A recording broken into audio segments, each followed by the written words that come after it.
CST au cœur du prestigieux auditorium de la Maison de la Radio et de la Musique que Voici a eu la chance d'assister au premier soir de l'IP Weekend Festival.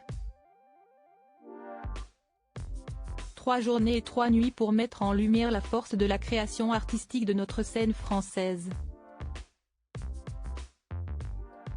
Vendredi soir, 26 janvier, 20h. Voici arrive dans un lieu béni pour les artistes, la Maison de la Radio et de la Musique à Paris. La Maison Ronde, comme elle est surnommée, accueille un rendez-vous singulier, prenant la diversité musicale. Cet événement se nomme l'IP Weekend Festival, du 26 au 28 janvier 2024. Pour sa 3e édition, des chanteurs, conteurs avons-nous envie de dire, ainsi que des musiciens, ont fait l'honneur de leur présence. En rentrant dans ce haut lieu français, nous sommes frappés par l'ambiance. De festival en festival, des points communs sautent aux yeux, mais ici, CST différent. Entre les grandes allées, les festivaliers évoluent dans une chaleur humaine palpable. Le temps cesse comme arrêté. Assis dans l'auditorium, nous ressentons de suite son acoustique fantastique, des vibrations de connexion entre amateurs de musique secrets. 2 pianos attendent au milieu de la scène pour le concert qui va piano Vassano.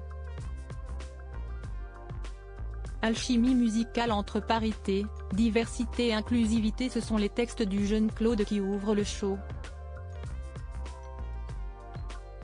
Un piano et une voix, tout simplement, révèlent encore plus le talent de l'interprète. La communion entre lui et nous est directe. Puis arrive Meryl, qui mêle trap, reggae et pop. Un mélange qui détonne un peu avec l'endroit. Encore une fois, l'IP Weekend Festival permet des grands écarts comme cela.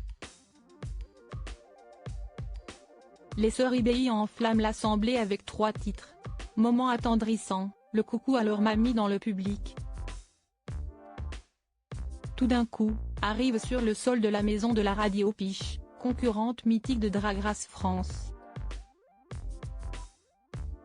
Il y a plein d'artistes géniaux à ce festival. J'ai hâte de chanter et encore plus hâte de voir ce que les autres vont faire.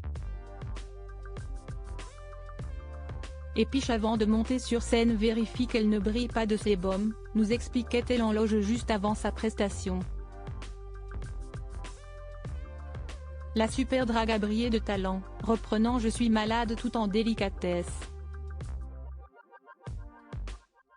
L'iconique Sheila a quant à elle repris son tube Spacer. Le piano donnant une nouvelle facette à ce titre. La chanteuse s'est même adonnée à quelques pas de danse. Elle n'a absolument rien perdu de sa fougue d'antan.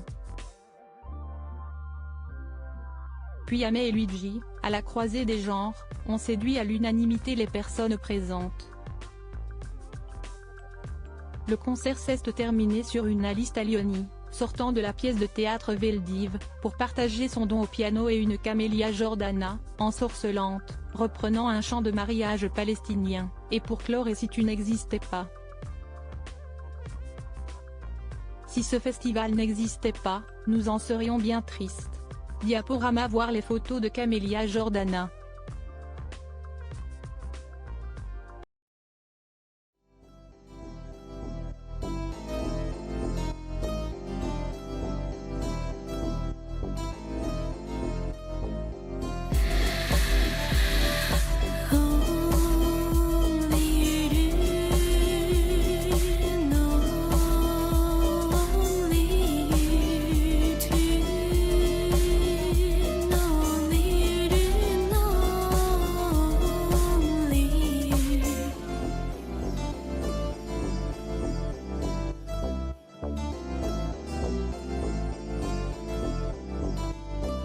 To